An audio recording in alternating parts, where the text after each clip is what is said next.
Assalamualaikum warahmatullahi wabarakatuh. Alhamdulillahirabbil alamin.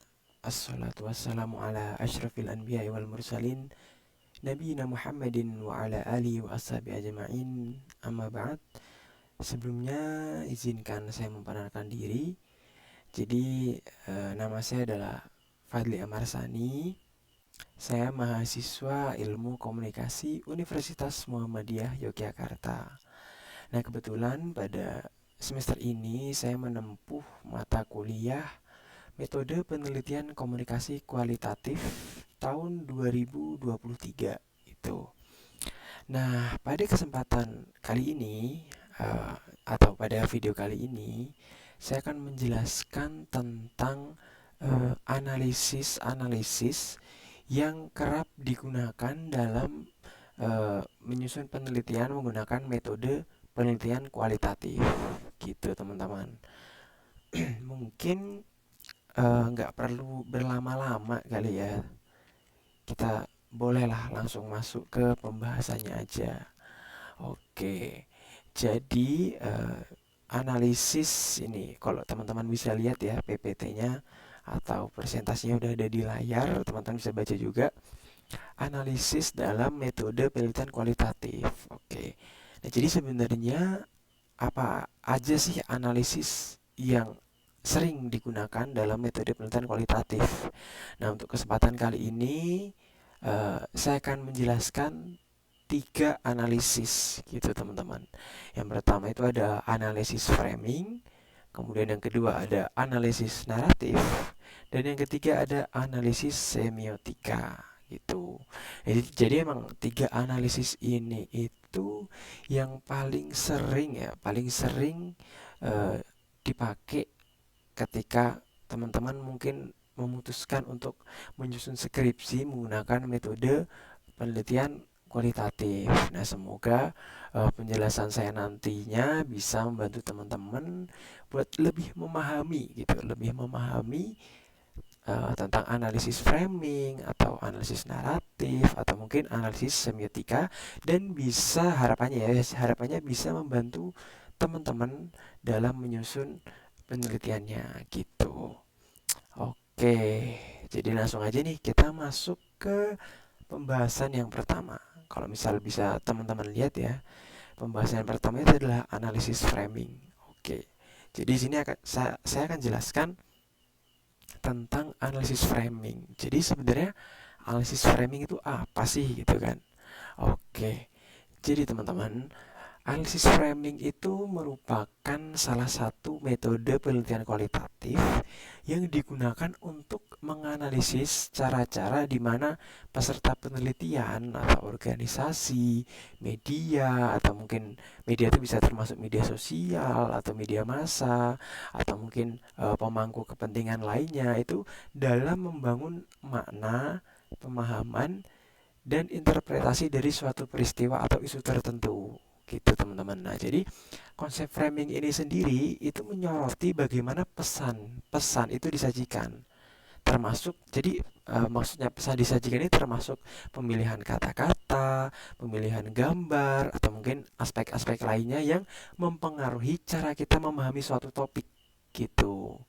Nah, jadi dalam konteks penelitian kualitatif, analisis framing ini membantu mengungkapkan gimana sih suatu isu atau peristiwa itu dipersepsikan atau mungkin dipahami atau diinterpretasikan, dimaknai oleh aktor-aktor yang terlibat gitu.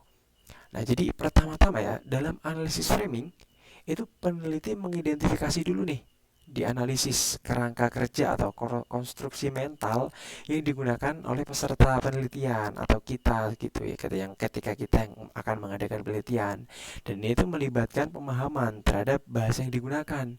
Jadi bahasa itu penting banget teman-teman. Nah, di dalamnya termasuk kemudian kata-kata, istilah, atau frasa-frasa tertentu, jadi atau kalimat-kalimat tertentu yang digunakan itu untuk merujuk pada isu atau peristiwa yang sedang dibahas gitu. Jadi misal lagi bahas berita bencana atau berita politik, itu pemilihan kata-katanya itu mempengaruhi kata atau kalimat, istilah-istilah politik atau istilah-istilah ilmiah mungkin ketika sedang berbicara tentang bencana itu mempengaruhi eh, maknanya gitu.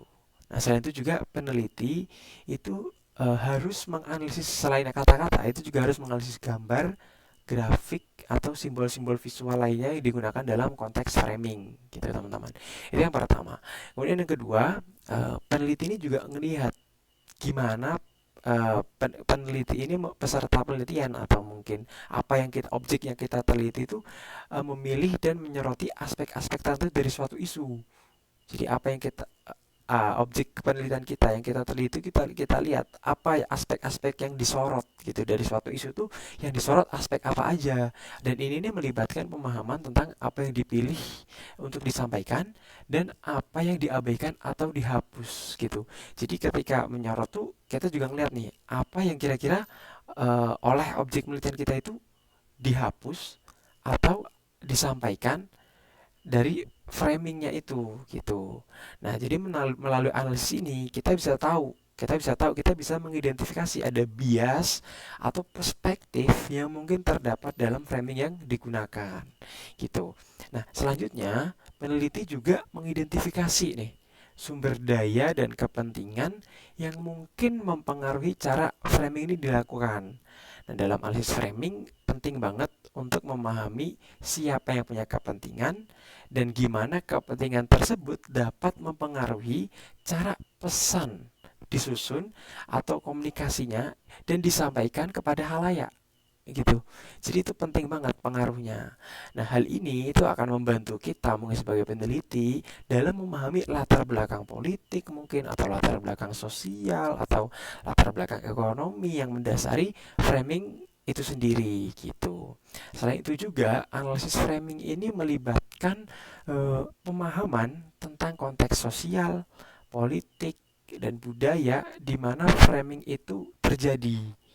Nah, pesan-pesan yang dibangun oleh peserta penelitian itu dapat dipengaruhi oleh norma-norma sosial, nilai-nilai budaya, atau mungkin faktor-faktor politik yang ada di dalam masyarakat gitu. Nah, dalam analisis framing ini sendiri, peneliti itu atau kita itu harus mencoba untuk memahami konteks ini dan gimana ini tuh hal-hal tersebut itu tuh bisa mempengaruhi cara framingnya itu dilakukan. Oke, nah terus mungkin sebelum terakhir ya, jadi analisis framing ini itu juga melibatkan refleksi kritis terhadap framing yang ada. Nah, jadi peneliti itu nggak hanya menganalisis bagaimana objek penelitiannya itu membangun framing, tapi juga dievaluasi efek-efek dari framing tersebut terhadap pemahaman dan persepsi masyarakat. Jadi efek dari framing misal atau framing berita atau misalnya kita objek atau studi kasusnya itu berita. Jadi framing beritanya itu apa mengakibatkan apa atau memberikan efek apa terhadap pemahaman dan persepsi dari masyarakat. Nah, dalam analisis ini tuh peneliti mencoba untuk mengungkapkan implikasi atau dampak framing terhadap opini publik, kebijakan, atau mungkin dinamika sosial yang lebih luas. Nah, jadi kalau kita rangkum singkatnya, secara keseluruhan analisis framing dalam metode penelitian kualitatif ini memungkinkan peneliti untuk memahami cara objek penelitian itu membangun makna atau mempengaruhi pemahaman kita tentang suatu isu atau peristiwa. Sehingga dalam analisis framing ini sendiri, peneliti itu harus bisa menggali jadi dari bahasa, simbol, konteks sosial atau kepentingan yang ada di dalam berita atau dari media-media yang lainnya yang mendasari framingnya. Nah, dengan memahami proses framing ini, nanti itu kita bisa ngelihat nih gimana persepsi dan interpretasi yang mau dibangun oleh aktor-aktor yang terlibat dan gimana hal-hal tersebut bisa mempengaruhi masyarakat sosial secara luas gitu teman-teman. Nah, emang seringnya analisis framing ini digunakan biasanya untuk menganalisis berita ya teman-teman. Jadi apa namanya, emang kasusnya itu berita biasanya, jadi framing tentang ada pemberitaan kasus apa gitu. Nah itu bisa diteliti sebenarnya ada framing apa nih dalam pemberitaan kasus tersebut gitu. Oke, ini kan udah selesai satu analisis, tadi analisis framing. Mungkin kita bisa langsung lanjut lagi ke analisis yang kedua, yaitu adalah analisis naratif ya teman-teman. Analisis naratif. Oke. Nah, sebenarnya analisis naratif itu apa gitu. Nah, ini aku coba bantu jelasin ya pelan-pelan teman-teman. Jadi, analisis naratif itu dalam metode penelitian kualitatif melibatkan pemahaman dan interpretasi terhadap cerita cerita atau narasi yang diungkapkan oleh objek penelitian. Semisal kita biasanya ini cocoknya untuk meneliti novel atau film gitu atau cerita-cerita yang lain gitu. Jadi kita ini apa yang kita teliti, yang kita analisis itu adalah cerita atau narasi ini nih melibatkan pemahaman dan interpretasi apa gitu. Jadi dari objek penelitian yang kita teliti itu mereka sebenarnya mau mengungkapkan apa, nah itu yang kita analisis. Nah pendekatan ini itu memungkinkan kita sebagai peneliti untuk menjelajahi pengalaman individu atau makna subjektif dan konstruksi sosial melalui narasi. Jadi ini kita menjelajahi atau menelitinya itu melalui narasi, cerita gitu. Jadi yang pertama-tama analisis naratif ini tuh melibatkan identifikasi. Jadi mengidentifikasi gitu, benar-benar harus diidentifikasi dan pengekstrakan cerita atau narasi. Jadi dari cerita atau narasi yang ada itu kita ekstrak atau maksudnya kita rincikan lagi, kita bedah, kita dalami.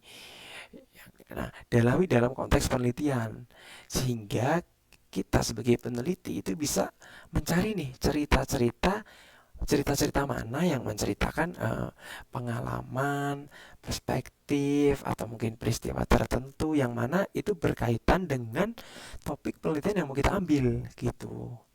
Nah, cerita ini itu bisa diperoleh dari observasi biasanya atau dari eh, membaca naskah atau misal itu novel ya kita baca novelnya, semisal itu film kita bisa baca filmnya, tapi tetap kita juga harus memperhatikan triangulasi penelitian. Jadi nggak bisa kita cuma sekedar mengandalkan novelnya aja atau kita mengandalkan bukunya aja, nggak bisa. Kita tetap juga harus cari sumber-sumber valid yang lainnya gitu teman-teman. Nah terus nih selanjutnya, biasanya peneliti atau kita itu menganalisis dulu nih struktur naratif dari cerita yang mau kita teliti. Jadi semisal novel ya, itu kita teliti dulu nih struktur naratif dari novel tersebut apa. Semisal kita ambil contoh kasarannya aja novelnya Andira Hirata, Laskar Pelangi, misal Laskar Pelangi. Itu kita analisis nih struktur ceritanya dari novel Laskar Pelangi ini kayak gimana. Gimana eh, gaya penceritanya atau apa yang diceritakan. Nah, ini di dalamnya atau struktur ini tuh mencakup apa aja. Jadi struktur yang harus kita teliti itu dalamnya mencakup elemen-elemen kayak plot, karakter, konflik ya, dan sampai nanti juga ada resolusi. Jadi karakter setiap tokohnya, konflik yang dihadapi itu apa aja. Semisal kalau di Laskar Pelangi itu tokoh utama itu kan namanya Lintang ya, namanya Lintang itu bukan namanya namanya Ikal, maaf, Lintang itu temennya Ikal. Jadi namanya Ikal itu tokoh utamanya gitu. Kita benar-benar kita bedah, kita dalami elemen-elemennya kayak misalnya karakter Ikalnya nih perjalanan hidupnya kayak kayak gimana, orangnya nih sifatnya seperti apa, kemudian dia menghadapi konflik apa aja dan gimana cara dia menyelesaikan konflik tersebut gitu. Nah, sehingga dalam analisis ini kita tuh mencoba untuk memahami bagaimana narasi ini dibangun, bagaimana cerita ini disusun, dan gimana cerita ini nggak cuma disusun tapi juga berkembang. Nah, dalam perkembangan itu kita juga bisa ngelihat gimana elemen-elemen tersebut itu saling berinteraksi. Jadi antara plot, karakter, konflik itu saling saling berinteraksi. Karakter ketemu konflik, konfliknya apa aja, ketemu resolusi. Jadi mereka elemen-elemen tadi, plot, karakter, konflik sebagai itu mereka saling berinteraksi, saling bertemu dan yang mana hasil interaksi itu nantinya malah membentuk sebuah makna gitu. Selain itu juga peneliti itu juga harus melihat aspek-aspek lain seperti penggunaan bahasa, gaya bahasa, dan juga retorika dalam narasi, termasuk itu pemilihan kata-kata, nada atau gaya penuturan, gaya penceritaan, yang mana itu bisa memberikan wawasan gitu, memberikan kita pengetahuan atau gambaran tentang emosi, nilai-nilai, sudut pandang. Jadi dari gaya penuturan tuh bisa memberikan emosi. Jadi gaya penuturan yang berbeda itu bisa memberikan emosi yang menggambarkan emosi yang berbeda atau bisa menggambarkan sudut pandang yang berbeda, yang mana itu juga terkandung dalam narasi.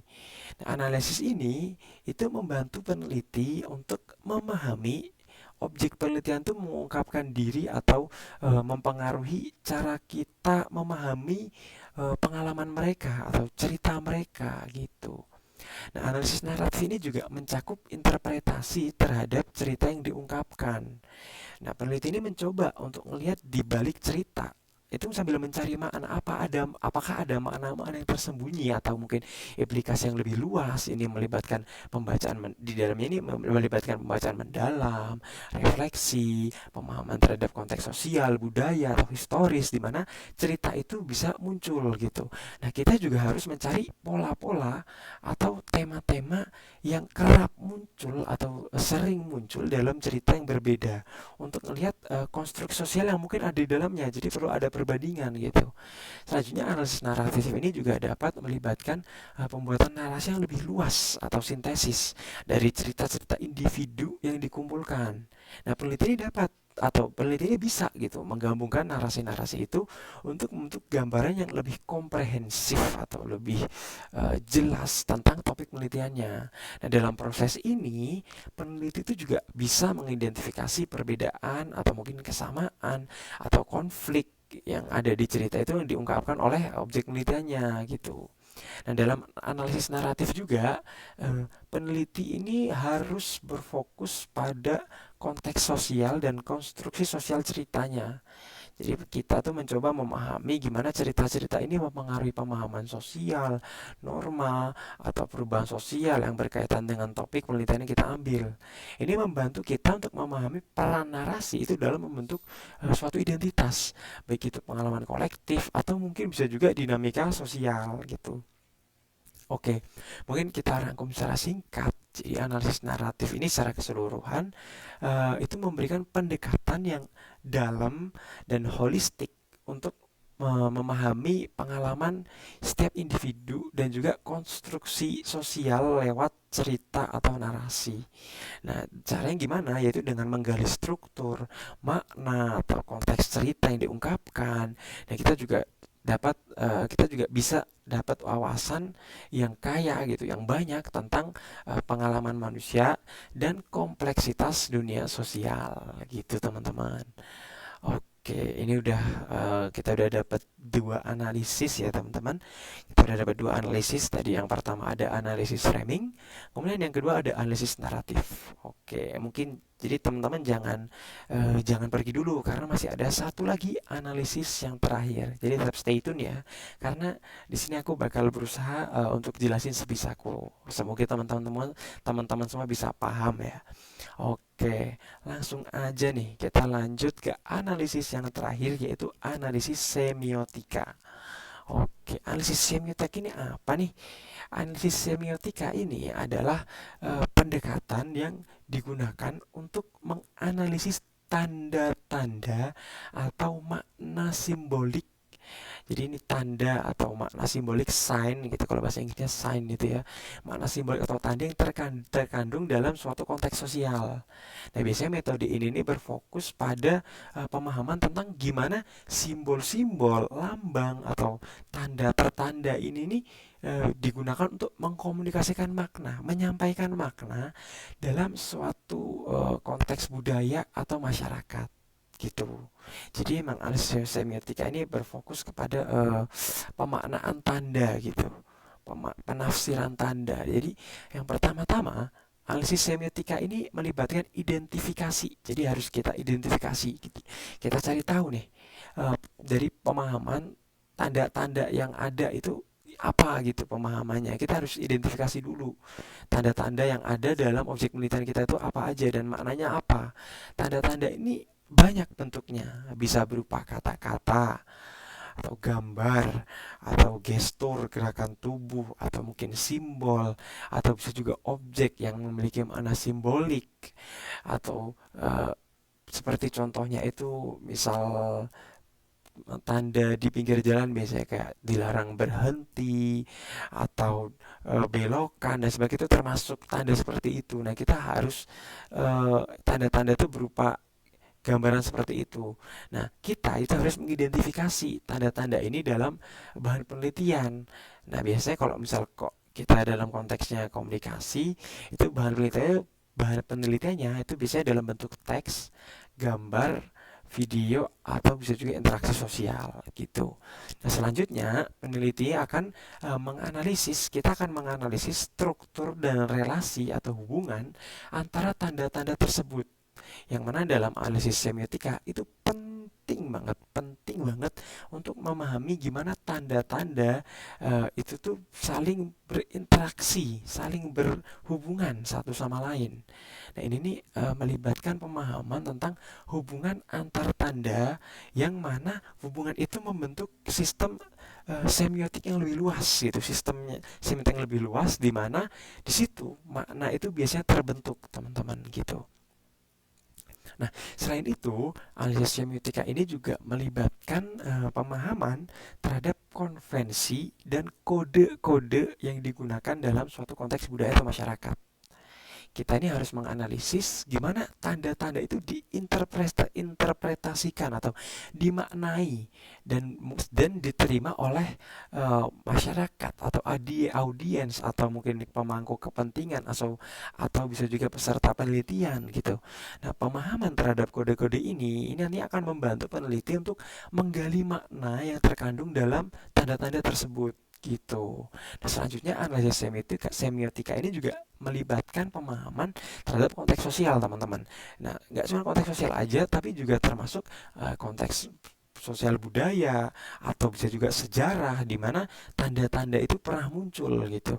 Nah, kita tuh harus analisis gimana tanda-tanda itu dipengaruhi. Jadi nggak cuma muncul, tapi juga dipengaruhi baik itu oleh norma sosial, nilai-nilai budaya, atau mungkin ada konteks politik juga, yang mana itu ada di dalam masyarakat gitu. Nah, hal ini nantinya akan membantu kita sebagai peneliti untuk lebih memahami makna yang terkandung dalam tanda-tanda tersebut secara lebih luas gitu. Nah, analisis semiotika ini juga mencakup interpretasi terhadap makna simbolik yang tergantung dalam tanda-tanda tersebut. Jadi nggak cuma tandanya aja, tapi juga makna simbolik yang terkandung di dalamnya. Kita harus mencoba nih untuk memahami gimana tanda-tanda tersebut itu berkontribusi terhadap pembentukan identitas, representasi, atau mungkin konstruksi sosial yang mana itu ada dalam objek penelitian kita gitu. Nah, hal ini melibatkan pemahaman tentang proses komunikasi dan gimana tanda-tanda itu dapat mempengaruhi persepsi dan pemahaman kita. Oke. Nah, sebelum terakhir nih, analisis semiotika itu memungkinkan para peneliti untuk melihat implikasi atau dampak sosial, politik, budaya dari tanda-tanda yang dianalisis. Jadi tanda-tanda ini memberikan dampak apa gitu. Nah, pemahaman terhadap tanda-tanda dan makna simbolik ini bisa membantu kita untuk mengungkapkan hubungan antara bahasa, kekuasaan, ideologi atau dinamika itu yang ada di dalam masyarakat. Jadi secara keseluruhan atau kita rangkum aja secara singkat, analisis semiotika dalam metode penelitian kualitatif ini membantu kita untuk memahami makna simbolik yang terkandung dalam tanda-tanda yang ada dalam konteks sosial gitu teman-teman. Nah, dengan mempelajari struktur, relasi, atau konteks dari tanda-tanda tersebut, kita bisa mendapatkan wawasan atau pengetahuan yang lebih dalam atau lebih rinci tentang gimana cara komunikasi atau makna yang diproduksi dari atau dalam suatu budaya atau masyarakat gitu teman-teman. Mungkin agak terlalu belibet mungkin ya penjelasan saya tadi, ya mohon maaf semisal tadi ada yang mungkin sedikit sulit dipahami oleh teman-teman. Tapi semoga aja penjelasan saya tadi bisa membantu teman-teman semua ketika ingin melakukan penelitian, ketika mungkin teman-teman ingin menyusun penelitian. Semoga penjelasan saya barusan bisa membantu teman-teman ketika akan menggunakan analisis framing atau analisis semiotika atau mungkin analisis yang naratif gitu. Semoga penjelasan saya bisa bermanfaat baik itu bagi saya sendiri atau mungkin teman-teman semuanya. Apabila ada salah kata, saya mohon dimaafkan, dan apabila ada yang ada perkataan saya yang benar, bisa diambil hikmahnya karena itu datangnya dari Allah Subhanahu wa taala. Billahi taufiq wal hidayah. Wassalamualaikum warahmatullahi wabarakatuh. See you in next video.